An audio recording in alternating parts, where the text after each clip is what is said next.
Quick IAS compose your dream. Hello दोस्तों, कोई कैसे में आपका स्वागत है। हमारे चैनल द्वारा लगातार एनसीईआरटी क्लास आप लोगों को प्रोवाइड कराई जा रही है। सामाजिक और राजनीतिक जीवन पार्ट 2 जो है क्लास 7 के एनसीईआरटी का ये जो है वीडियो है। इसमें क्लास 7 एनसीईआरटी में जो पॉलिटी के जो कॉन्सेप्ट है उसको इसमें बताया गया है।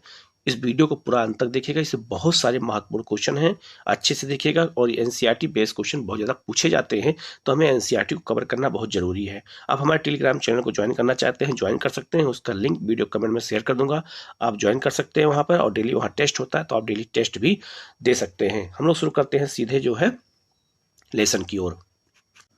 क्लास 7 एनसीईआरटी का ये विषय सूची है। इसमें क्या क्या हमें पढ़ना है, तो इसमें पहला इकाई जो है भारतीय लोकतंत्र में समानता। हमें समानता के बारे में पढ़ना है कि जो इक्वालिटी है वो क्या होता है, राज्य सरकारें क्या होती हैं, स्वास्थ्य में सरकार की क्या भूमिका होती है, और राज्य शासन कैसे काम करता है, इसके बारे में हमें इसमें देखना है। इसके बाद लड़कों और लड़कियों के रूप में बड़ा जो होना, अंतर क्या होता है ये देखना है। लैंगिक जो भेदभाव होता है, औरतों ने बदली दुनिया, इसको देखना, इसमें क्या इंपॉर्टेंट है। संचार माध्यम को समझना, विज्ञापन को समझना, ये इसमें बताया गया है।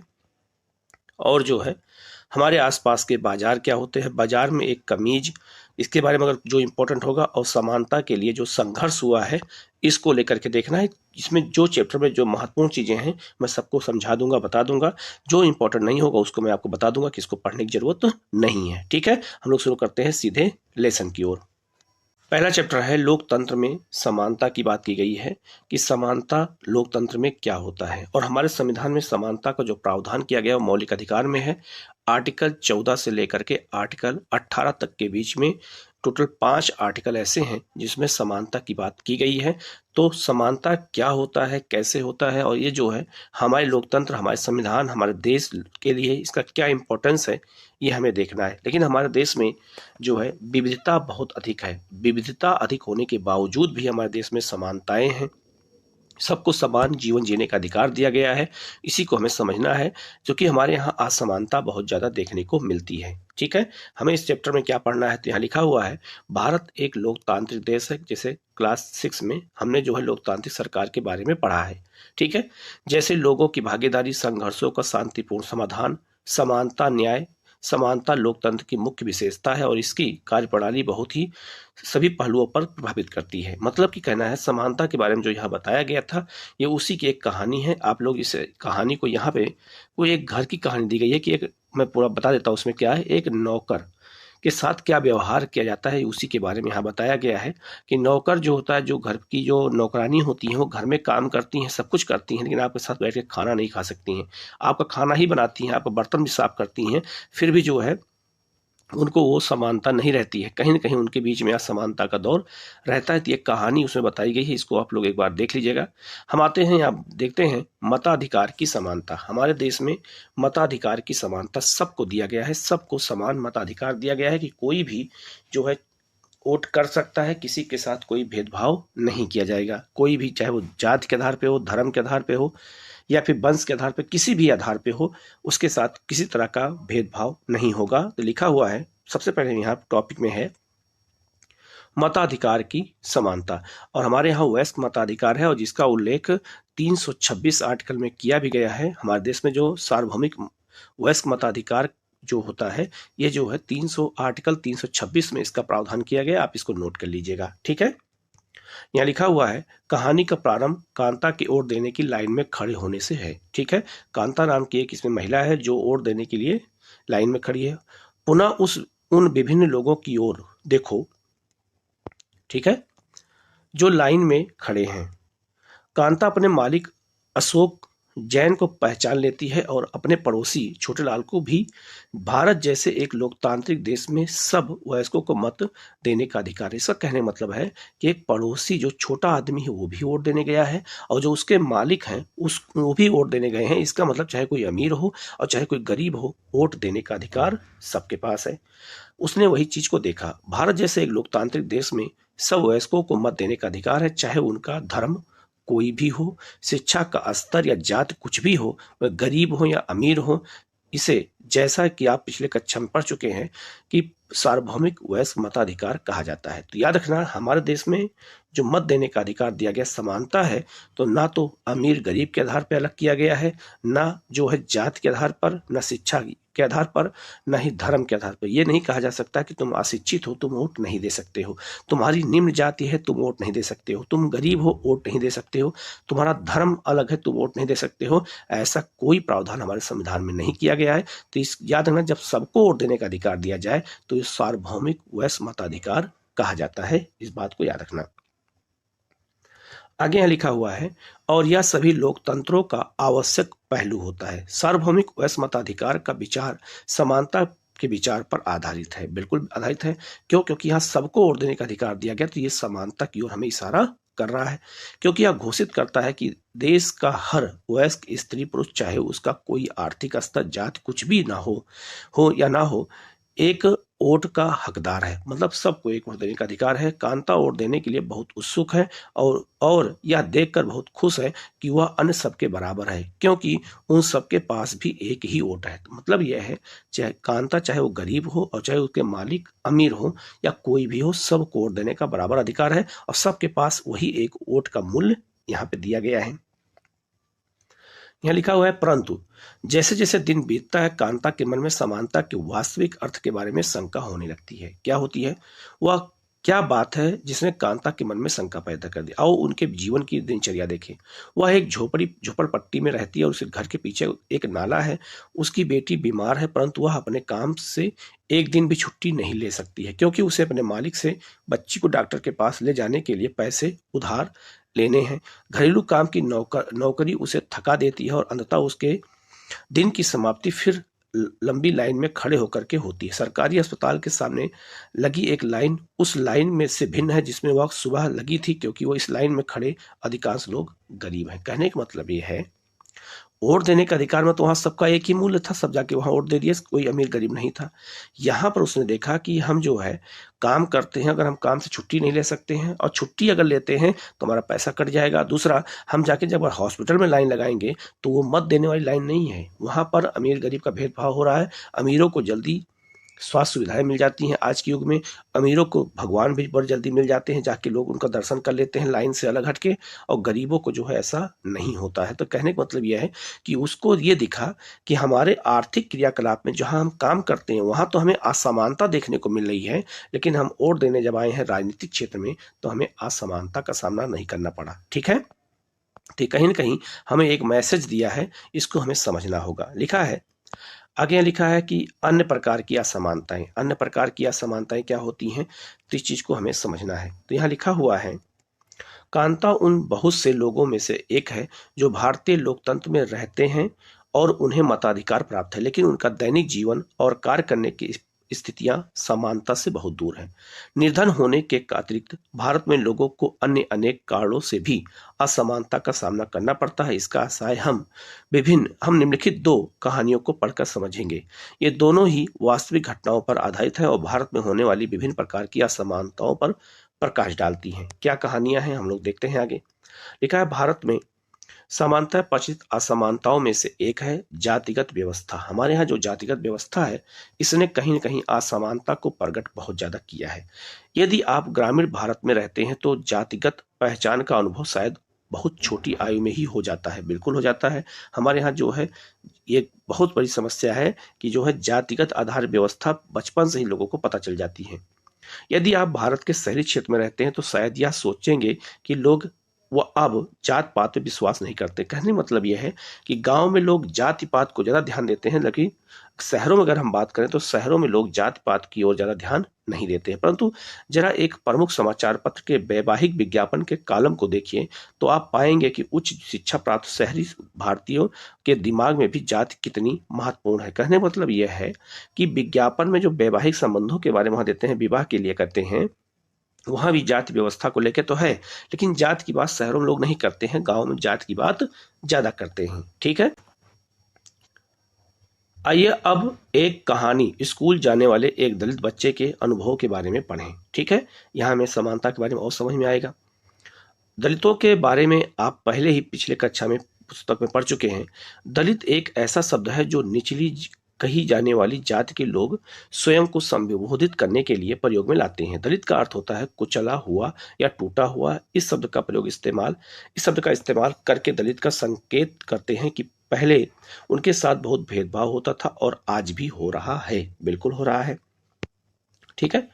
लिखा है, ओम प्रकाश वाल्मीकि एक प्रसिद्ध दलित लेखक है। अपनी आत्मकथा जूठन में वह लिखते हैं कि स्कूल में दूसरों से दूर बैठना पढ़ता था, वह भी जमीन पर। अपने बैठने की जगह तक आते जाते चटाई छोटी पड़ जाती थी। कभी कभी तो एकदम पीछे दरवाजे के पास बैठना पड़ता था, जहां से बोर्ड पर लिखे अक्षर धुंधले दिखते थे। कभी कभी बिना के कारण पिटाई भी कर देते थे। जब वे कक्षा 4 में थे, प्रधानाध्यापक ने ओम प्रकाश से स्कूल और खेल के मैदान में झाड़ू लगाने को कहा। वह लिखते हैं कि लंबा चौड़ा मैदान मेरे वजूद से कई गुना बड़ा था, जिसे साफ करने से मेरी कमर दर्द। मतलब एक कहानी बताई जा रही है, कितनी असमानता की बात यहाँ हो रही है। ठीक है, करने लगी थी। धूल से चेहरा सिर जो है ढक गया था। मुंह के भीतर धूल घुस गई थी। मेरी कक्षा में बाकी बच्चे पढ़ रहे थे और मैं झाड़ू लगा रहा था। क्यों? अब यहाँ समझो कि दलित का बच्चा है, इसलिए उसको भेज दिया झाड़ू लगाने के लिए, और बाकी बच्चे कहाँ स्कूल में क्लास में उसी समय पढ़ रहे हैं। इसका मतलब है कि वहाँ असमानता हमें देखने को मिली। वो एक कहानी बताई गई, उस कहानी के माध्यम से समझ सकते हैं, और आप लोगों के जीवन में भी ऐसा भी अनुभव आपको देखने को मिला होगा। ठीक है। हेडमास्टर अपने कमरे में बैठे थे, लेकिन निगाह मुझ पर टिकी हुई थी। हेडमास्टर अपना काम कर रहे हैं, लेकिन झाड़ू लगा रहा है कि नहीं लगा रहा है, ध्यान उनका उसी पर है। पानी पीने तक की इजाजत नहीं थी। पूरा दिन मैं झाड़ू लगाता रहा। स्कूल के कमरों की खिड़की दरवाजों से मास्टरों और लड़कों की आंखें छिपकर जो है तमाशा देख रही थी। ओम प्रकाश से अगले 2 दिनों तक स्कूल और खेल के मैदान में झाड़ू लगवाई जाती थी, और यह क्रम तभी रुकता था जब उधर से गुजरते हुए उसके पिता ने अपने बेटे को झाड़ू लगाते हुए देखा। मतलब कहने का मतलब है कि उससे रोज यही काम कराया जाता था, क्योंकि वो बोलने का अधिकार उसके पास, वो डरता था। उसको यह अधिकार ही नहीं पता था कि हम अपने इस काम का विरोध कर सकें। ठीक है। उन्होंने शिक्षकों का साहसपूर्ण सामना किया और ओम प्रकाश का हाथ पकड़कर स्कूल से बाहर जाते हुए ऊंचे स्वर में सबको सुनाते हुए कहा, मास्टर हो इसलिए जा रहा हूं, पर इतना याद रखिएगा मास्टर, यूं यही पढ़ेगा इसी मदरसे में, और यूं ही नहीं, इसके बाद और भी आगे पढ़ने को। मतलब कहने का मतलब है कि उसके पिता को यह देख के बड़ा बुरा लगा, और उन्होंने उसका हाथ पकड़ के ले गए कि पढ़ेगा तो इसी मदरसे में पढ़ेगा, लेकिन आप जो है चिंता मत करिएगा। इसको लेकर के उन्होंने एक टिप्पणी की। ठीक है। दूसरी कहानी की ओर चलते हैं, तो आप असमानता देख सकते हैं कि ये समानताएं आज भी असमानता हमारे गांव के स्कूलों में देखने को मिलती हैं। दूसरी कहानी एक ऐसी घटना पर आधारित है जो भारत के एक बड़े शहर में घटी, और देश के अधिकांश भागों में ऐसा होना एक सामान्य बात है। यह कहानी श्री और श्रीमती अंसारी की है, जो शहर में किराए पर एक मकान लेना चाहते थे। वह पैसे वाले थे, इसलिए किराए की कोई समस्या नहीं थी। वह मकान ढूंढने में मदद लेने एक प्रॉपर्टी डीलर के पास गए। डीलर ने उन्हें बताया कि वह कई खाली मकानों के बारे में जानता है जो किराए पर मिल सकते हैं। वे पहला मकान देखने गए। अंसारी दंपत्ति को मकान बहुत अच्छा लगा और उन्होंने मकान लेने का निर्णय कर लिया। फिर जब मकान मालकिन ने उनके नाम सुने, तो वे बहाने बनाने लगी कि वो मांसाहारी लोगों को मकान नहीं दे सकती, क्योंकि उस बिल्डिंग में कोई भी मांसाहारी व्यक्ति निवास नहीं करता था। प्रॉपर्टी डीलर और अंसारी दंपति दोनों ही यह सुनकर आश्चर्यचकित रह गए, क्योंकि पड़ोस से मछली पकाने की गंध आ रही थी। उनके सामने उन दूसरे और तीसरे मकानों में भी जो उन्हें पसंद आए थे, वो यही बहाना दोहराया गया। अब यहाँ आप समझ सकते हैं कि बहाना क्यों दोहराया जा रहा है, क्योंकि वो धर्म का मामला आ गया। ठीक है। तो यहाँ लिखा हुआ है, अंत में प्रॉपर्टी डीलर ने सुझाव दिया कि क्या वह अपना नाम बदलकर श्री और श्रीमती कुमार रखना चाहेंगे। अंसारी दंपत्ति ने ऐसा करने के इच्छुक नहीं थे, इसलिए उन्होंने कुछ और मकान देखने का निश्चय किया। अंत में लगभग 1 महीने ढूंढने के बाद उन्हें एक मकान मालकिन मिली, जो उन्हें किराए पर एक मकान देने को तैयार हुई। कहने का मतलब है कि इनके पास पैसे कमी नहीं थी, उनके पास सब कुछ था, फिर भी जो है उनको मकान क्यों नहीं मिल रहा था। तो मकान इसलिए नहीं मिला उनको क्योंकि जो है उनका धर्म अलग था, इस्लाम धर्म, तो लोगों ने इसीलिए उनको रूम देने से क्या कर दिया, मना कर दिया। तो एक तरफ धार्मिक जो है भेदभाव देखने को मिला, और एक तरफ कौन सा भेदभाव देखने को मिला, जो है जाति आधारित भेदभाव। तो हमारे देश में यही समस्या आज भी विद्यमान है, इसको हमें दूर करने की जरूरत है। ठीक है, आगे यहाँ लिखा है मानवीय गरिमा का मूल्य। मानवीय, हर व्यक्ति का मानवीय गरिमा होती है, हर व्यक्ति का अपना एक गरिमा होती है। उस गरिमा को अगर कोई ठेस पहुंचाता है तो बहुत दुख होता है उस व्यक्ति को। तो वही बात यहाँ लिखी गई है कि अगर किसी, चाहे वो अमीर हो चाहे गरीब हो, अगर किसी की गरिमा के साथ कोई खिलवाड़ करता है तो कहीं ना कहीं वो धक्का लगता है। लिखा है अब तक आप समझ गए होंगे कि प्रायः कुछ लोगों के साथ असमानता का व्यवहार बस इस कारण होता है कि उनका जन्म किस जाति, धर्म, लिंग या में हुआ है, वह उच्च वर्ग के हैं या मध्यम या निम्न वर्ग के हैं। ओम प्रकाश वाल्मीकि और अंसारी परिवार के साथ असमानता के व्यवहार जातिगत और धर्म कारणों से हुआ। इसका मतलब है कि चाहे जाति हो चाहे धर्म हो, हर कारण से जो है मानवीय गरिमा को ठेस पहुंची है, असमानता का सामना करना पड़ा दोनों परिवारों को। ठीक है, आगे लिखा है जब लोगों के साथ असमानता का व्यवहार होता है तो उनके सम्मान को ठेस पहुंचती है। जब सम्मान को ठेस पहुंचेगी तो गरिमा, हमारी मानवीय गरिमा क्या होगी, घात हो जाएगा उसके साथ। ओम प्रकाश वाल्मीकि तथा अंसारी दंपत्ति के साथ किए गए व्यवहार के कारण उनकी गरिमा को ठेस पहुंची है। ओम प्रकाश वाल्मीकि को उनकी जात के कारण स्कूल में झाड़ू लगाकर शिक्षकों और छात्रों ने उनके सम्मान को बुरी तरह आहत किया और उन्हें यह महसूस कराया कि वह विद्यालय के अन्य छात्रों के समान नहीं है, उसमें कमतर है, कमी है उनमें, ऐसा उनको एक मैसेज दिया गया। बच्चा होने के कारण ओम प्रकाश वाल्मीकि स्वयं इस बारे में अधिक कुछ नहीं कर सके, किंतु जब उनके पिता ने अपने बेटे को झाड़ू लगाने देखा तो उन्हें इस असमान व्यवहार का पर क्रोध आया। क्यों? क्योंकि वो बड़े थे, उनको ये अनुभव था। उन्होंने शिक्षकों के समक्ष विरोध प्रकट किया। जब लोगों ने अंसारी दंपत्ति को अपना मकान किराए पर देने से इनकार कर दिया तब उनके सम्मान को भी ठेस पहुंची।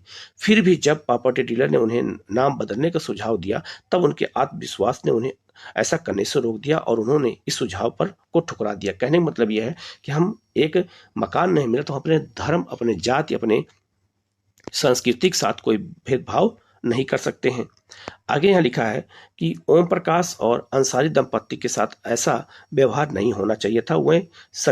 वह उसी सम्मान और गरिमा के हकदार थे जो अन्य किसी व्यक्ति को मिलती है। तो याद रखना, सभी को वही गरिमा और सम्मान का अधिकार है, किसी के साथ कोई भेदभाव नहीं किया जा सकता है।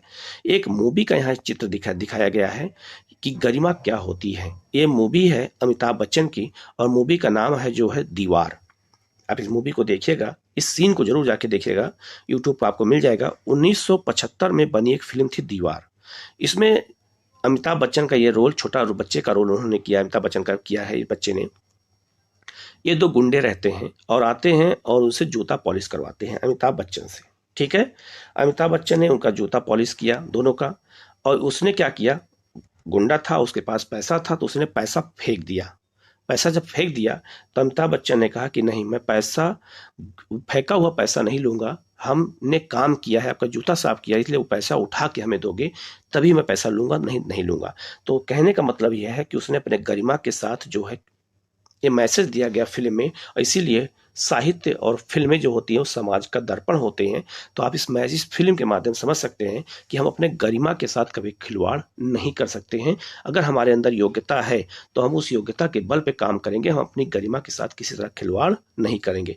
तो लिखा हुआ है, आप देख सकते हैं, जूते पॉलिश करने वाला लड़का फेंक दिए गए पैसे को उठाने से इनकार कर देता है। वह मानता है कि उसके काम को भी गरिमा है और उसे उसका भुगतान आदर के साथ होना चाहिए। अगर कोई व्यक्ति आपके यहाँ काम करता है तो इसका मतलब ये नहीं है कि उसके साथ हम अनादर का व्यवहार करें। यही हमारे जो है समाज की सबसे बड़ी सच्चाई है और इसको हमें एक्सेप्ट करके दूर करना भी पड़ेगा। ये भी याद रखना, हम अपने घर में अपने नौकरों के साथ, जो हमारे घर में किसी घर में नौकर होते हैं उनके साथ भी हम दुर्व्यवहार करते हैं, जबकि ऐसा नहीं होना चाहिए। लिखा है भारतीय लोकतंत्र में समानता क्या होती है। तो भारतीय संविधान में, तो हमने अभी पहले ही बताया था, जब शुरू किया था तो मैंने पहले ही बताया था कि समानता हमारे संविधान में कहाँ दिया गया है, आर्टिकल 14 से आर्टिकल 18 के बीच में समानता के बारे में बताया गया है। तो यहाँ लिखा हुआ है, भारतीय संविधान सब व्यक्तियों को समान मानता है। इसका अर्थ है कि देश के व्यक्ति चाहे वे पुरुष हों या स्त्री, किसी भी जाति, धर्म, शैक्षिक, आर्थिक पृष्ठभूमि से संबंधित रखते हों, वह सब समान माने जाएंगे। लेकिन इसके बाद भी हम यह नहीं कह सकते हैं कि असमानता खत्म हो गई है। मतलब कहने का मतलब है संविधान में प्रावधान तो किया गया, लेकिन अभी भी हमारे यहाँ समानता है। मतलब असमानता अभी है हमारे यहाँ, समानता नहीं पूरी तरह से आई है या खत्म नहीं हुई है। लेकिन फिर भी जो है, कम से कम भारतीय संविधान में सब व्यक्तियों को समानता के सिद्धांत को मान्यता दिया गया है। जहां पहले भेदभाव और दुर्व्यवहार से लोगों की रक्षा करने के लिए कोई कानून नहीं था, अब अनेक कानून लोगों के सम्मान और उनके साथ समानता के व्यवहार को सुनिश्चित करने के लिए मौजूद है। ठीक है, तो हमारे यहाँ संविधान में समानता का प्रावधान किया गया है, इसको जानना होगा हमें। आगे यहाँ लिखा हुआ है, समानता को स्थापित करने के लिए संविधान में जो प्रावधान है उनमें से कुछ निम्नलिखित है। कौन सा? पहला, कानून की दृष्टि से हर व्यक्ति समान है, आर्टिकल 14 कहता है। इसका तात्पर्य है कि हर व्यक्ति को देश के राष्ट्रपति से लेकर कांता जैसी घरेलू काम की नौकरी करने वाली महिला तक सभी को एक ही जैसे कानून का पालन करना है। ठीक है, तो कहने मतलब आर्टिकल 14 में कहा गया, चाहे वो राष्ट्रपति हो, चाहे आपका एक कांता जैसी नौकरानी हो, सबको जो है कानून के समझ सबको समानता दी गई है। किसी के साथ कोई दुर्व्यवहार या भेदभाव नहीं किया जा सकता है।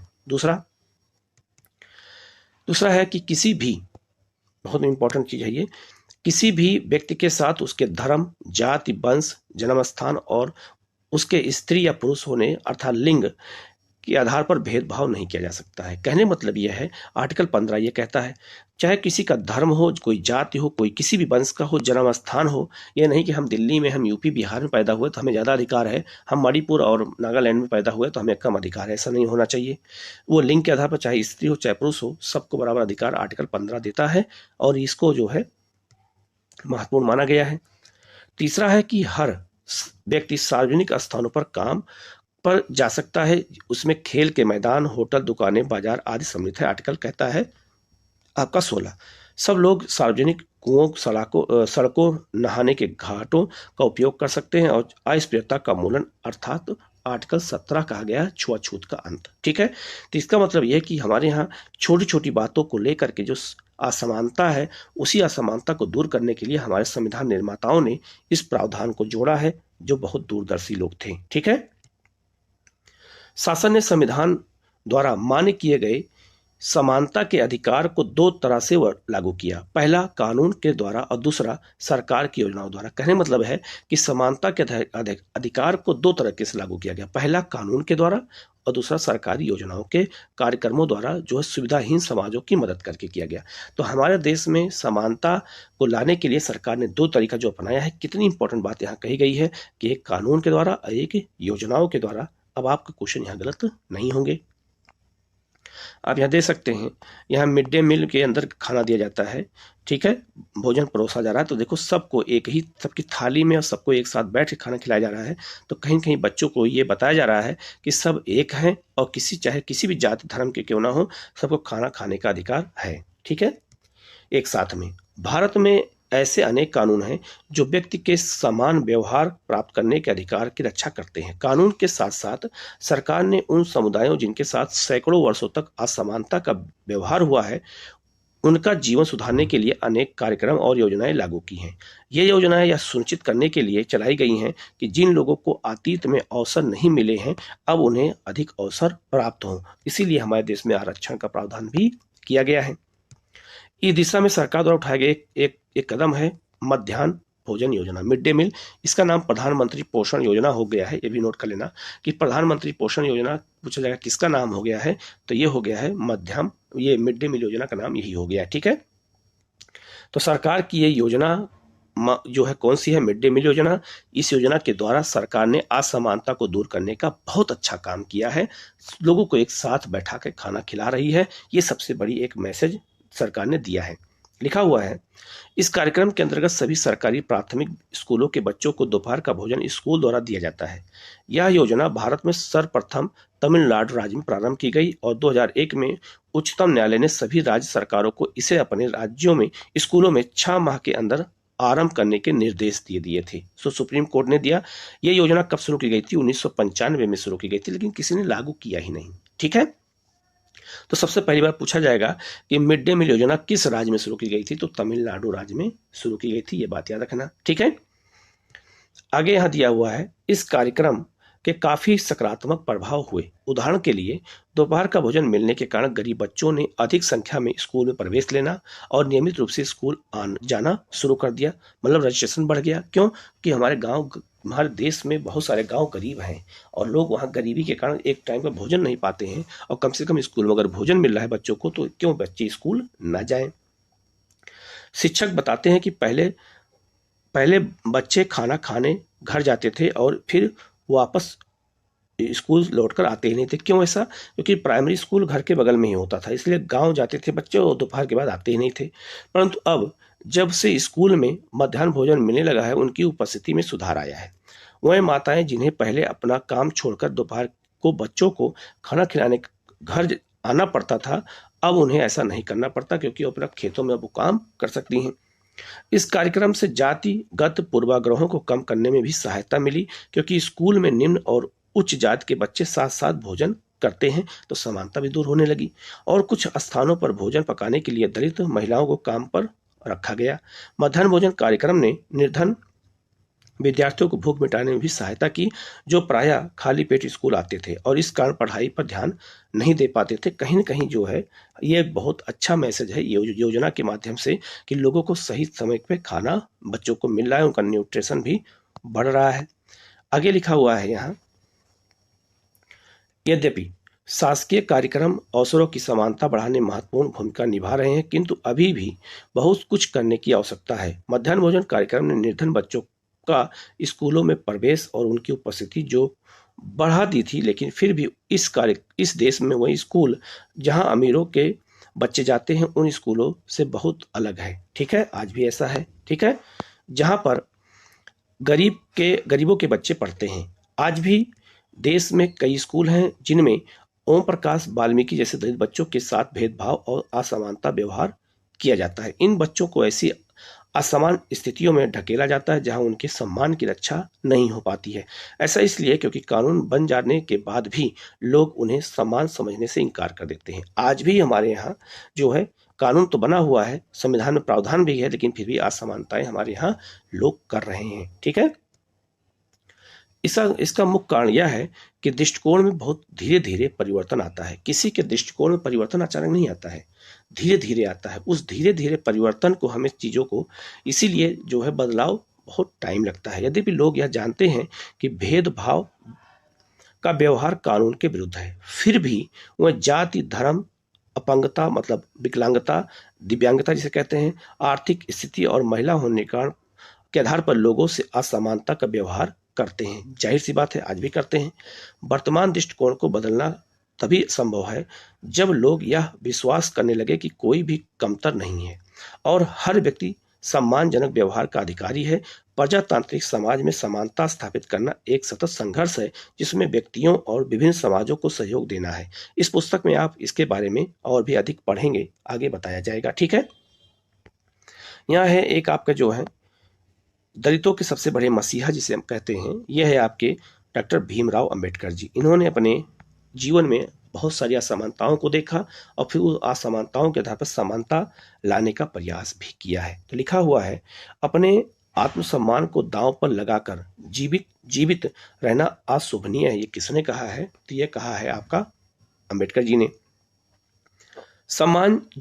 आत्मसम्मान जीवन का सबसे जरूरी हिस्सा है, इसके बिना व्यक्ति नगण्य है। ठीक है, ये कौन कह रहा है? अंबेडकर जी कह रहे हैं कि आत्मसम्मान बहुत जरूरी है। किसी के साथ अगर आत्मसम्मान की ठोस पहुंचती है तो कहा जाता है वो व्यक्ति जिंदा नहीं रह सकता है, मतलब वो जिंदा है ही नहीं, ऐसा कहा जाता है। आत्मसम्मान के साथ जीवन बिताने के लिए व्यक्ति को कठिनाइयों पर विजय प्राप्त करनी होती है। केवल कठिन और निरंतर संघर्ष से ही व्यक्ति बल, विश्वास और मान्यता प्राप्त कर सकता है। जब तक संघर्ष नहीं करेंगे तब तक ऐसा नहीं होगा।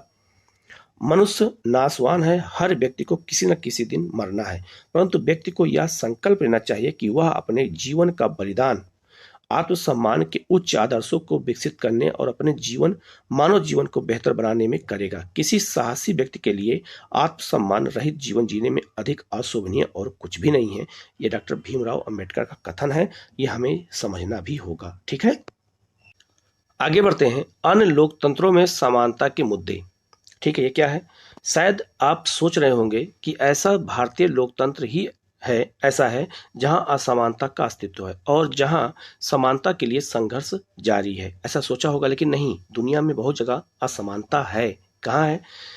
अलग अलग तरीके से। सच तो यह है कि संसार के अधिकांश लोकतांत्रिक देशों में समानता के मुद्दे पर विशेष रूप से संघर्ष हो रहे हैं और संघर्ष होते रहे हैं और आगे भी होते रहेंगे। ठीक है, उदाहरण के लिए संयुक्त राज्य अमेरिका में अफ्रीकी और अमेरिकी लोगों जिनके पूर्वज गुलाम थे और अफ्रीका से लाए गए थे, वो आज भी अपने जीवन को मुख्य रूप से असमान मानते हैं। अमेरिका में क्या है कि अमेरिका में अफ्रीकी लोग भी रहते हैं, वो अफ्रीकी अमेरिकन हैं, जैसे बराक ओबामा थे। ठीक है, और कुछ लोग अमेरिकन हैं, तो वो लोग आज भी वहाँ उनको लेकर के आज भी जो है ये असमानता देखने को मिलती है काले काले गोरे को लेकर। जबकि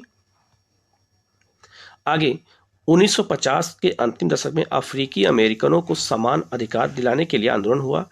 इससे पहले अफ्रीकी अमेरिकनों के साथ संयुक्त राज्य में बहुत असमानता का व्यवहार होता था। ठीक है, जो अब्राहम लिंकन थे, उन्होंने भी दास व्यवस्था के लिए काम किया था समाप्त करने के लिए, और कानून भी उन्हें समान नहीं मानता था। उदाहरण के लिए बस से यात्रा करते समय उन्हें बस में पीछे बैठना पड़ता था, या जब भी कोई गोरा आदमी बैठना चाहे उन्हें अपनी सीट से उठ जाना पड़ता था। यह समस्या अमेरिका में थी। अब आप समझ सकते हैं कि हर देश में असमानता अपने अपने तरीके से है, ये आप देख सकते हैं। ठीक है, यहाँ एक उदाहरण के रूप में दिखाया गया है।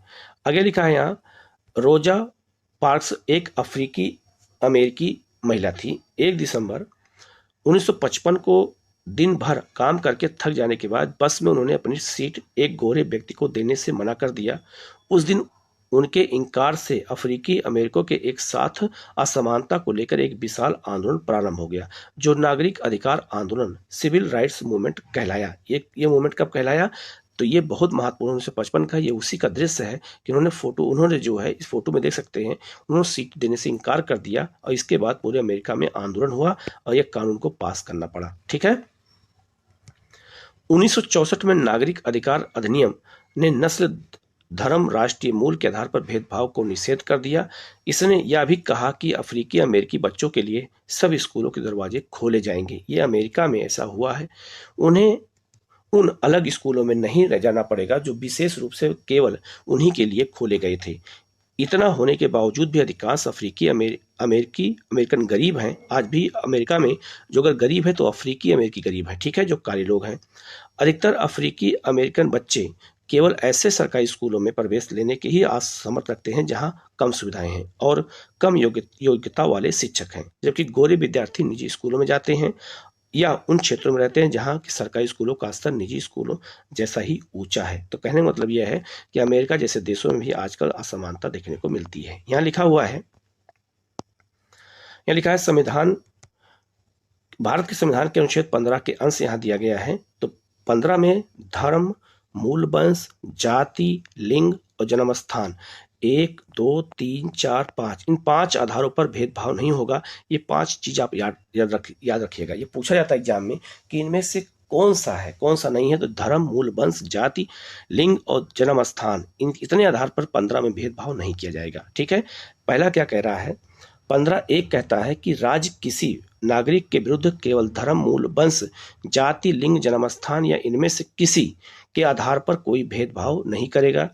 15(2) कहता है कोई नागरिक केवल धर्म, मूल वंश, जाति, लिंग, असमानता, जन्म स्थान या उनमें से किसी के आधार पर जो है दुकानों या सार्वजनिक भोजनालयों, होटलों और सार्वजनिक मनोरंजन के स्थानों में प्रवेश पा सकता है, मतलब भेदभाव नहीं किया जाएगा।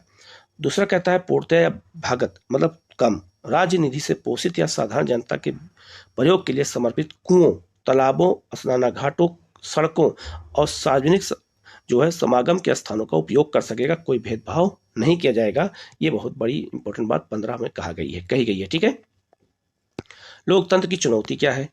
लोकतंत्र की चुनौती क्या है हमारे देश के लिए या किसी भी देश के लिए? लोकतंत्र के लिए चुनौती यह है किसी भी देश को पूरी तरह से लोकतांत्रिक नहीं कहा जा सकता है। हमेशा से ही ऐसे ही समुदाय और व्यक्ति होते हैं जो लोकतंत्र को एक अर्थ देते हैं और अधिक से अधिक समानता लाने के लिए नए नए सवाल उठाते हैं। इसके केंद्र में वह संघर्ष जो सब व्यक्तियों को समानता और सम्मान दिलाने का पक्षधर है। इस पुस्तक में आप पढ़ेंगे कि किस तरह समानता का प्रश्न भारतीय लोकतंत्र में हमारे दैनिक जीवन के लिए विभिन्न पहलुओं को प्रभावित करता है, और इन पाठों को पढ़ते हुए विचार कीजिए कि क्या सब व्यक्तियों को समानता और उनके आत्मसम्मान को ऊंचा रखने की भावना को लोग स्वीकार कर रहे हैं या नहीं कर रहे हैं, ये एक सवाल पूछा गया है। ठीक है, ये टॉपिक में मैंने बता दिया है, पहला चैप्टर यही है। अब इसमें क्वेश्चन आप देख लीजिएगा।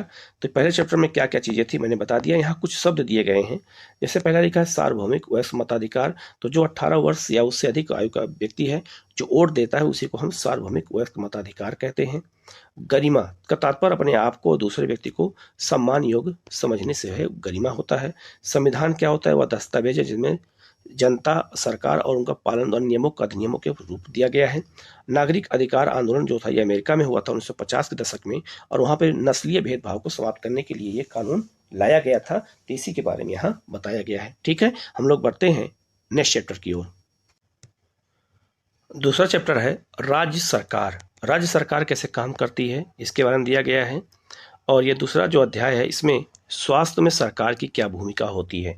जो स्वास्थ्य होता है, हेल्थ होता है, उसमें सरकार की क्या भूमिका होती है, सरकार कैसे स्वास्थ्य की चीज़ों का काम करती है लेकर के, कैसे हॉस्पिटल बनते हैं, क्या दवाएं वितरित होती हैं, कैसे होता है, सबके बारे में बताया गया है। तो यहाँ लिखा हुआ है लोकतंत्र में लोगों की यह उपेक्षा रहती है कि सरकार उनके कल्याण के लिए कार्य करे। ठीक है, इसलिए हम वोट देते हैं और हमेशा सरकार से उपेक्षा रखते हैं कि सरकार हमारे लिए ये काम करे। ठीक है, यह शिक्षा, स्वास्थ्य, रोजगार प्रदान करने और गृह निर्माण, सड़कों के विकास और बिजली आदि उपलब्ध कराने के माध्यम हो सकते हैं। इस अध्याय में हम स्वास्थ्य के अर्थ और उनसे संबंधित समस्याओं को जांचेंगे और उनके बारे में हम लोग यहाँ पे पढ़ेंगे कि इसमें क्या क्या चीजें स्वास्थ्य के बारे में कही गई हैं। ठीक है, लिखा है स्वास्थ्य क्या है। ठीक है, पहले आते हैं स्वास्थ्य क्या है, इसके बारे में बात करते हैं। तो लिखा हुआ है स्वास्थ्य के बारे में हम अनेक प्रकार से सोच सकते हैं। स्वास्थ्य का अर्थ है हमारा बीमारियों और चोट आदि से मुक्त रहना, लेकिन स्वास्थ्य केवल बीमारियों से संबंधित नहीं है। आपने उपयुक्त को इलाज में से केवल कुछ स्थितियों को ही स्वास्थ्य से जोड़कर देखा होगा। प्रायः हम ध्यान नहीं देते हैं कि उपयुक्त हर स्थिति का संबंध स्वास्थ्य से है। ठीक है, बीमारी के अलावा हमारे लिए उन कारणों पर भी विचार करना आवश्यक है जो हमारे स्वास्थ्य पर प्रभाव डालते हैं। उदाहरण के लिए यदि लोगों को पीने के लिए स्वच्छ पानी और प्रदूषण मुक्त वातावरण मिले तो वे सामान्यतः स्वच्छ रहेंगे। इसका मतलब है कि पानी और वातावरण, प्रदूषण, ये दो चीजें बीमारियों को ज्यादा फैलाते हैं। दूसरी और यदि लोगों को भरपेट भोजन ना मिले अथवा उन्हें घुटन भरी अवस्था में रहना पड़े तो उनके बीमार रहने का भी की संभावना अधिक हो सकती है, क्योंकि उनको न्यूट्रिशन पूरा नहीं मिलेगा। आगे लिखा है हम सब चाहते हैं कि हम जो भी कार्य करें चुस्ती से करें और ऊंचे मनोबल के साथ करें। चुस्त और आक्रामक रहना, चिंताग्रस्त होना और लंबे समय तक डरे सहमे रहना स्वस्थ जीवन के लक्षण नहीं है। हम सबको तनाव मुक्त और पसंद रहना चाहिए। हमारे जीवन के ये सभी पहलू स्वास्थ्य के हिस्से होते हैं। तो इसलिए डॉक्टर हमेशा कहते हैं कि थोड़ा तनाव मुक्त रहो, खाओ पियो, प्रसन्न रहो, इससे आप जल्दी ठीक हो सकते हैं। अक्सर डॉक्टर ऐसा सलाह देते हुए पाए जाते हैं। ठीक है, आगे लिखा है भारत में स्वास्थ्य सेवाएं क्या होती हैं, इसको देख लेते हैं। स्वास्थ्य सेवाएं क्या होती हैं। ठीक है, तो ये याद रखना, भारत में स्वास्थ्य सेवाओं के कुछ पहलुओं का परीक्षण करें और तालिका में दिए गए स्तंभों को ध्यानपूर्वक तुलना करें। ठीक है, जैसे अगर हम बात करें, यहाँ पे एक तुलना दी गई है कि संसार भर में भारत में सर्वाधिक चिकित्सा महाविद्यालय हैं और यहाँ सबसे अधिक डॉक्टर जैसा तैयार किए जाते हैं। लगभग हर वर्ष 15,000 नए डॉक्टर योग्यता प्राप्त कर लेते हैं। ठीक है, भारत के अधिकांश डॉक्टर शहरी क्षेत्रों में बसे हैं। ग्रामीण वासियों को डॉक्टर तक पहुंचने के लिए लंबी दूरी तय करनी पड़ती है। ग्रामीण क्षेत्रों में जनसंख्या के मुकाबले डॉक्टरों की संख्या काफी कम है। ठीक है, एक तुलना की गई है। तो एक तुलना करके इसलिए बताया गया है कि हमारे देश में स्वास्थ्य सुविधाओं में क्या कमी है और कैसे हमें उसे दूर करना है। पिछले वर्षों में स्वास्थ्य सेवाओं की सुविधा में काफी वृद्धि हुई है। जहां 1950 में जो है केवल 2,717 अस्पताल थे, आज जो है ये 2000 में आज और बढ़ के लगभग 30,000 हो गए होंगे। भारत में करीब 5 लाख लोग प्रतिवर्ष टीबी से मर जाते हैं। मतलब इतना हॉस्पिटल होने के बाद भी लोग टीबी से मर रहे हैं। तुलना की गई है स्वतंत्रता प्राप्त से अब तक संख्या में कोई कमी नहीं है, परिवर्तन नहीं हुआ। हर वर्ष मलेरिया से लगभग 20 लाख मामलों की रिपोर्ट आती है। यह संख्या कम नहीं हो रही है इतना हॉस्पिटल होने के बावजूद भी। भारत में विदेशों से बहुत बड़ी संख्या में इलाज कराने लोग, चिकित्सक, पर्यटक आते हैं। वे उपचार के लिए भारत के कुछ ऐसे अस्पतालों में जाते हैं जिनकी तुलना संसार के सर्वश्रेष्ठ अस्पतालों में की जाती है। आगे, हम सबको पीने का स्वच्छ जल उपलब्ध नहीं करा पा रहे हैं। संचारीय बीमारियां, संचार मतलब वायरस बीमारियां पानी के द्वारा एक दूसरे को लगती हैं। इन बीमारियों से लगभग 21% जलजनित बीमारियां हैं, जैसे हैजा, पेट के कीड़े और हेपेटाइटिस। ये सब पानी से होने वाली बीमारियां हैं, ये भी एक समस्या है। आगे, भारत विश्व का दवाइयाँ निर्मित करने वाला चौथा बड़ा देश है और यहाँ से भारी मात्रा में दवाइयों का निर्यात होता है। एक तरफ अच्छी बात बताई गई, एक तरफ उसका परिणाम बताया गया है कि इतना होने के बावजूद भी ऐसा क्यों हो रहा है। ठीक है, भारत के समस्त बच्चों में से आधों को खाने के लिए पर्याप्त भोजन नहीं मिलता है और वह अल्प पोषण के शिकार होते हैं। यह भी एक समस्या है। ठीक है, यहाँ लिखा हुआ है, बीमारियों से बचाव और उनके उपचार के लिए हमें उचित स्वास्थ्य सेवाएं चाहिए, जैसे स्वास्थ्य केंद्र, अस्पताल, परीक्षणों के लिए प्रयोगशालाएं, एम्बुलेंस की सुविधा, ब्लड बैंक आदि, जो मरीजों को आवश्यकता सेवाएं और देखभाल उपलब्ध करा सके। मतलब ये इंफ्रास्ट्रक्चर बहुत जरूरी है। अगर ये नहीं रहेगा तो जाहिर सी बात है हमारे देश या राज्य की स्वास्थ्य सुविधाएं क्या हो जाएंगी, खराब हो जाएंगी। ऐसी सुविधाओं को की व्यवस्था को चलाने के लिए हमें स्वस्थ सेवकों, नर्सों, योग डॉक्टरों और अन्य विशेषज्ञों की जरूरत है, जो परामर्श दे सके, रोग की पहचान कर सके और इलाज कर सके। मरीजों के इलाज के लिए हमें आवश्यक दवाइयाँ और उपकरण भी चाहिए।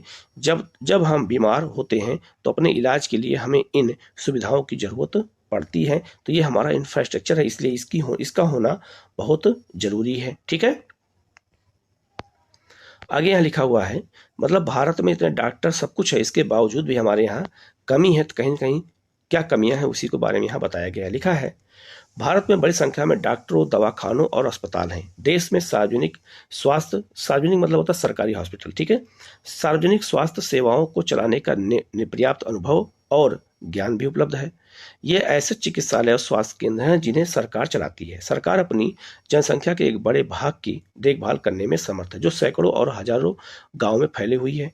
इस विषय पर हम बाद में अधिक विस्तार से चर्चा करेंगे। साथ ही चिकित्सा विज्ञान में बहुत असाधारण प्रगति हुई है। इसके चलते देश में इलाज की नई तकनीकें और विधियां भी उपलब्ध हैं। फिर भी अब एक तरफ तो सब सुविधा बता दिया, अब बुरा अनुभव क्या है हमारे देश में। फिर भी दूसरा स्तंभ दिखाता है कि हमारे देश में स्वास्थ्य की स्थिति इतनी खराब है, उपयुक्त सकारात्मक विकास के बाद भी हम जनता को उचित स्वास्थ्य सेवाएं देने में असमर्थ हैं। यह विरोधाभासजनक स्थिति है जो हमारी अपेक्षाओं के विपरीत है। हमारे देश के पास पैसा है, ज्ञान है, अनुभवी व्यक्ति हैं, फिर भी हम सबको आवश्यक स्वास्थ्य सेवाएं देने में असमर्थ हैं। हम इस अध्याय में इसके बारे में कुछ कारणों को जानेंगे। ऐसा कौन से कारण हैं जिन वजह से एक तरफ हम बहुत अच्छा चीज काम कर रहे हैं और दूसरी तरफ हम स्वास्थ्य सुविधाओं को ठीक से पहुंचा नहीं पा रहे हैं। यहाँ एक कहानी दी गई, इसको पढ़ लीजिएगा। ठीक है, एक परिवार का इलाज का खर्च है। ये एक कहानी दी गई है बच्चों को समझाने के लिए, तो इसको भी आप लोग पढ़ लीजिएगा। ठीक है, इसको देख लीजिएगा अपने एनसीईआरटी में इसको एक बार। ठीक है, आगे लिखा है सार्वजनिक और निजी स्वास्थ्य सेवाएं।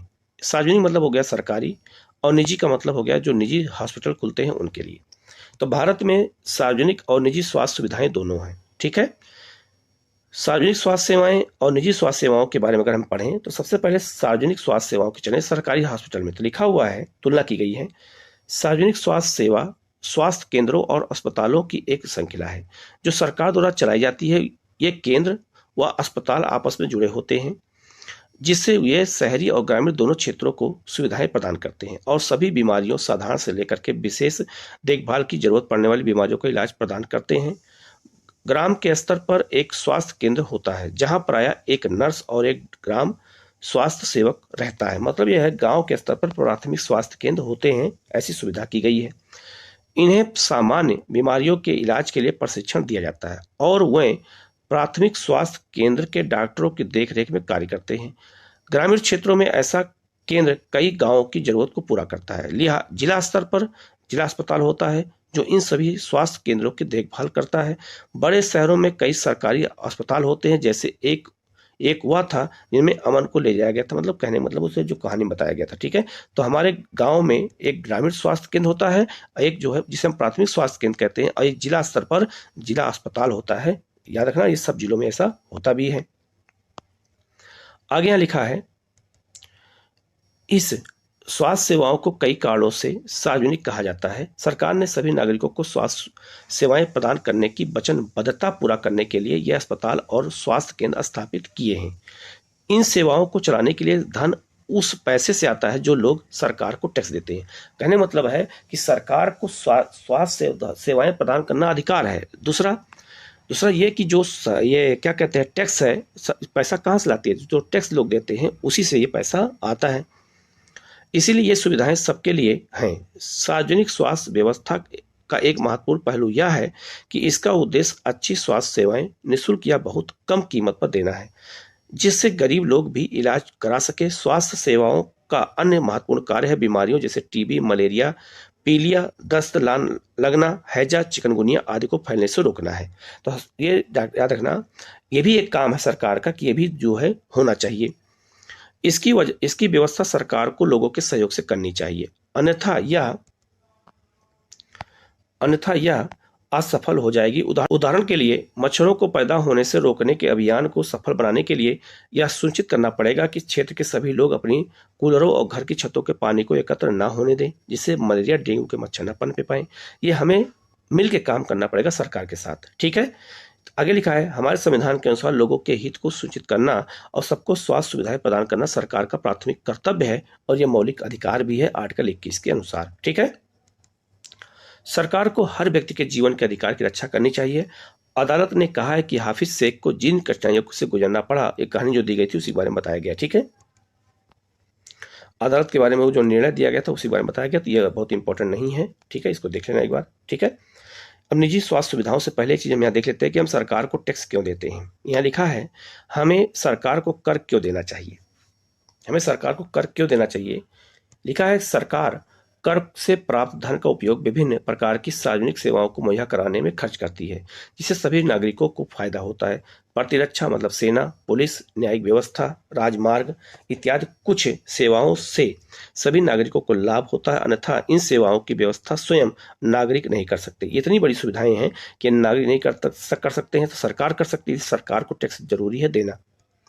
करों से ही कुछ विकासात्मक कार्यक्रम और सेवाएं उपलब्ध होती हैं, जैसे शिक्षा, स्वास्थ्य, रोजगार, सामाजिक कल्याण, व्यावसायिक प्रशिक्षण आदि, जिनसे जरूरतमंद नागरिकों को लाभ मिलते हैं। करों से प्राप्त धन का उपयोग कुछ प्राकृतिक आपदाओं जैसे बाढ़, भूकंप, सुनामी आदि जैसे कार्यक्रमों में भी खर्च होते हैं, और रक्षा के लिए हम परमाणु और अंतरिक्ष में हथियारों का निर्माण भी करते हैं। लिखा है, खासकर ये सरकार खास तौर से गरीबों को कुछ सेवाएं प्रदान करती है जो वे बाजार से नहीं खरीद सकते हैं, जैसे स्वास्थ्य सुविधाएं, दवाएं, ये सब जो है ये सब सरकार स्वयं देती है जो गरीब नहीं ले सकते हैं। ठीक है, अब हम बात करेंगे एक निजी अस्पताल की कि निजी हॉस्पिटल में क्या होता है। तो लिखा हुआ है, हमारे देश में कई तरह की निजी स्वास्थ्य सेवाएं भी पाई जाती हैं। बड़ी संख्या में डॉक्टर अपने निजी दवाखाने को चलाते हैं। ग्रामीण क्षेत्रों में पंजीकृत चिकित्सा व्यवसायी मिल जाते हैं। शहरी क्षेत्रों में बड़ी संख्या में डॉक्टर मिलते हैं, जिनमें से बहुत से विशेषज्ञ की सेवाएं प्रदान करते हैं। निजी रूप से चलाए जा रहे अस्पताल व नर्सिंग होम भी हैं। काफ़ी संख्या में प्रयोगशालाएं हैं जो प्रशिक्षण करती हैं, विशिष्ट सुविधाएं प्रदान कराती हैं, जैसे एक्सरे, अल्ट्रासाउंड आदि। ये सब निजी स्वास्थ्य सुविधाओं में ज़्यादा होता है क्योंकि इनके पास पैसा होता है। ऐसी दुकानें भी हैं जहाँ से हम दवाएं आसानी से खरीद सकते हैं। तो ये सब स्वास्थ्य सुविधाएं होती है जिसके यहाँ पे लोग इलाज कराने के लिए लोग जाते हैं। ठीक है, तो उसी के बारे में यहाँ पर दिया गया है। यहाँ लिखा हुआ है, ये एक जो है सरकारी हॉस्पिटल के दृश्य को दिखाया गया। अब आप देख सकते हैं कि सरकारी हॉस्पिटल ऐसे ही होते हैं और इसी बच्चे को लेटा करके दवाई दी जा रही है। ना इस पर कोई चद्दर बिछाया गया है, ना कुछ बिछाया गया है, नीचे झाड़ू भी नहीं लगा है, ठीक से दीवार पे जो है बिल्कुल गीला है। आप देख सकते हैं, लिखा है, एक सरकारी अस्पताल में अपने बीमार बच्चे के साथ एक औरत। यूनिसेफ एक संस्था है अंतर्राष्ट्रीय स्तर पे जो बच्चों की देखभाल के लिए काम करती है। यूनिसेफ के अनुसार हर साल 20 लाख बच्चे ऐसे संक्रमणों से मर जाते हैं जिन्हें रोक पाना संभव है। लेकिन काम करने और भ्रष्टाचार और काम करने की ना इच्छा होने के कारण ऐसा हो रहा है। ठीक है, आगे यहाँ लिखा हुआ है। अब यहाँ देखिए, आप दिल्ली के एक निजी अस्पताल की सुविधा देखिए, वो गांव वाला देखिए जो सरकारी वाला है, और ये देखिए शहर वाला है, मतलब निजी वाला है। तो निजी और सरकारी जो हॉस्पिटल हैं, आप सेवाएं देख सकते हैं कि क्या सेवाएं मिल रही हैं। इसीलिए लोग जो है निजी सेवाओं को ज़्यादा प्राथमिकता देते हैं। लिखा है, जैसा कि इनके नाम से होता है, ज्ञात होता है कि निजी स्वास्थ्य सेवाओं पर सरकार का स्वामित्व अथवा नियंत्रण नहीं होता है। सार्वजनिक स्वास्थ्य सेवाओं के विपरीत इन निजी स्वास्थ्य संस्थाओं में मरीजों को हर सेवाओं के लिए बहुत धन व्यय करना पड़ता है। महंगा होता है, लेकिन सुविधाएं वहां मिल जाती हैं। ठीक है, लेकिन गरीब आदमी वहां नहीं पहुंच सकता, इसीलिए उसको प्राइवेट नहीं न जा करके सरकारी हॉस्पिटल में जाना पड़ता है। ठीक है, आगे लिखा है, आज निजी स्वास्थ्य सेवाएं चारों ओर दिखाई देती हैं। अब तो बड़ी बड़ी कंपनियां अस्पताल भी चलाती हैं। कुछ कंपनियां दवाओं को बनाने और बेचने में भी लगी हैं। शहरों के कोने कोने में दवाइयों की दुकानें देखी जा सकती हैं। तो निजी स्वास्थ्य सुविधाओं के कारण ऐसा हुआ है। लिखा है, स्वास्थ्य सेवा और समानता।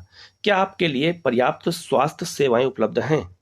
तो यहाँ एक तुलना की गई है कि निजी सेवाएं में लोग क्यों ज़्यादा जाते हैं और सार्वजनिक सेवाओं में नहीं जाते। लिखा है, हम और तुलना भी की गई आज के परिप्रेक्ष्य में, हम भारत में ऐसी स्थिति का सामना कर रहे हैं जहां निजी सेवाएं तो बढ़ रही हैं, परंतु सार्वजनिक सेवाएं नहीं बढ़ रही हैं। निजी हॉस्पिटल, स्कूल, अन्य दुकानें सब निजी खुल रही हैं, उनकी सेवाएं अच्छी बढ़ रही हैं, लेकिन सरकार की सेवाएं नहीं बढ़ रही हैं। क्यों, ये हमें सोचना पड़ेगा।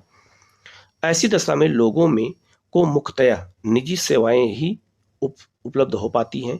ये शहरी क्षेत्रों में केंद्रित हैं। इन सेवाओं का मूल्य भी अपेक्षाकृत अधिक रहता है। दवाइयाँ महंगी होती हैं, परंतु ये लोग उन्हें खरीदने में समर्थ नहीं होते, और इसीलिए जब परिवार में बीमारी होती है तो उन्हें ऋण लेना पड़ता है।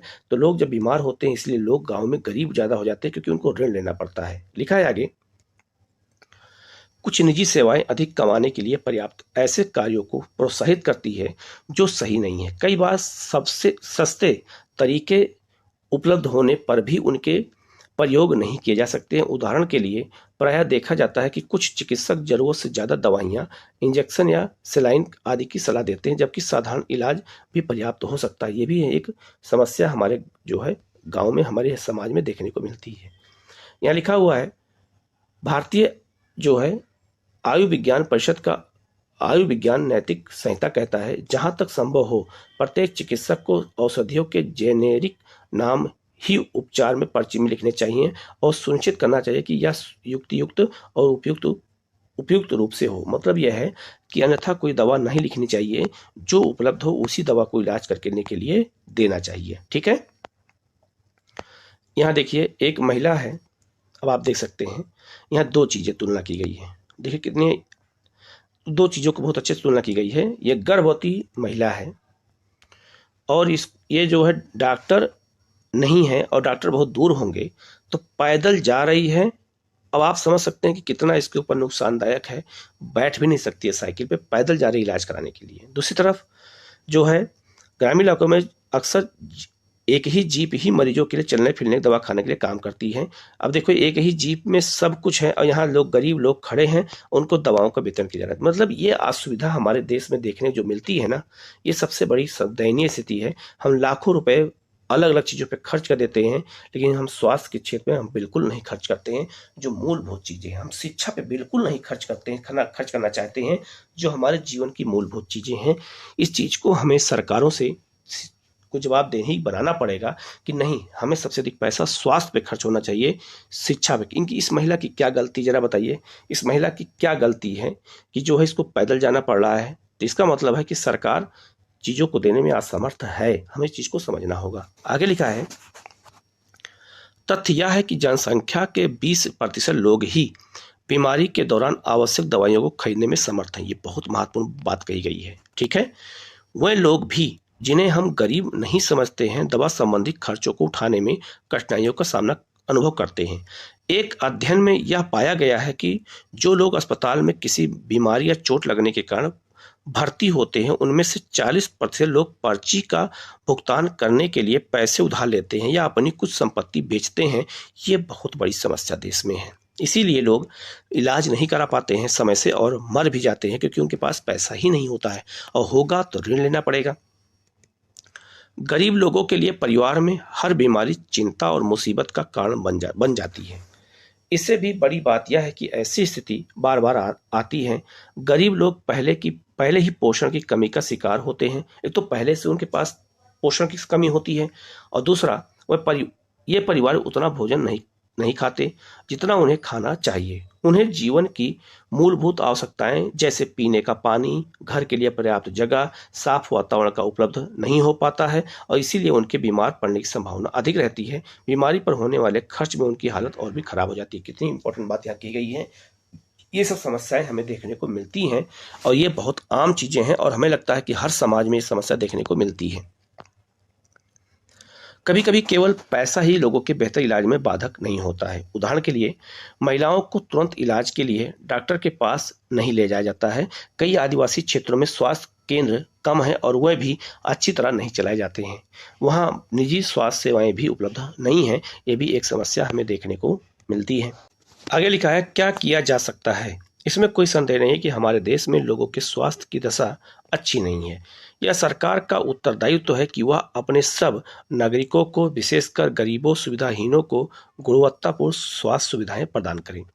फिर भी लोगों का स्वास्थ्य जितना जीवन की आधारभूत सुविधाओं पर उनकी सामाजिक स्थिति पर निर्भर है, उतना ही स्वास्थ्य सेवाओं के लिए ऊपर भी। इसलिए लोगों के स्वास्थ्य की दशा सुधारने के लिए दोनों पक्षों पर कार्य करना चाहिए, आवश्यक है। ऐसा करना संभव है। अगले अध्याय में हम लोग इसको देखेंगे भी। ठीक है, उदाहरण देखते हैं कैसे। यह है केरल का अनुभव। केरल में क्या है लिखा है, 1996 में केरल सरकार ने राज्य के कुछ महत्वपूर्ण परिवर्तन किए। क्या परिवर्तन किया, केरल क्यों आगे है, उसी बताया गया है। लिखा है, राज्य के पूरे बजट का 40% पंचायतों को दे दिया गया। मतलब कि 40% बजट का किसको दिया गया, पंचायतों को। इससे पंचायतें अपनी आवश्यकताओं को योजनाबद्ध कर उनकी पूर्ति कर सकती थी। इससे गांव के लिए पीने का पानी, आहार, औरतों और का विकास, शिक्षा आदि के लिए उचित व्यवस्था सुनिश्चित करना संभव हो सका। इसके फलस्वरूप जल वितरण व्यवस्था की जांच की गई, स्कूलों और आंगनबाड़ियों के काम को सुनिश्चित किया गया और गांव की विशेष समस्याओं पर ध्यान दिया गया। स्वास्थ्य केंद्रों में भी सुधार किया गया। इन सब कार्यों से स्थिति में सुधार आया। मतलब ये सुविधाएं केरल ने दिया और वहाँ सुधार आया, और आप देख सकते हैं कि वहाँ पर हर चीज में केरल आगे बढ़ता हुआ जा रहा है। यह कोस्टारिका का तरीका क्या है। कोस्टारिका कहाँ है, ये दक्षिण अमेरिका में। कोस्टारिका को दक्षिण अमेरिका का सबसे स्वास्थ्य देश माना जाता है। ठीक है, कोस्टारिका कहाँ पर है, दक्षिण अमेरिका में है। इसका मुख्य कारण उनके संविधान में निहित है। उनके संविधान में ही स्वास्थ्य सुविधा को निहित कर दिया गया है। कई वर्षों पहले कोस्टारिका ने एक महत्वपूर्ण निर्णय लिया कि वह देश में सेना नहीं रखेंगे। इससे उन्हें सेना पर व्यय किए जाने वाले धन को लोगों की शिक्षा, स्वास्थ्य और अन्य आधारभूत जरूरतों पर खर्च करने में मदद मिली। मतलब कि जो पैसा सेना में खर्च होना चाहिए था, वो कहाँ खर्च होगा, स्वास्थ्य पे, शिक्षा पे।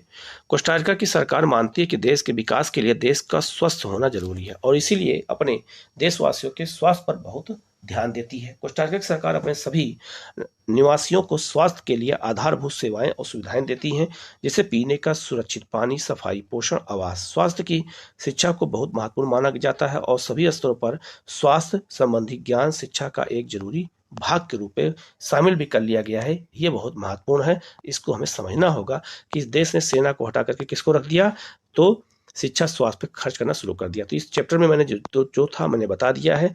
कहीं कोई डाउट होता है कमेंट करके पूछ लीजिएगा, उसका जवाब आपको दिया जाएगा। हम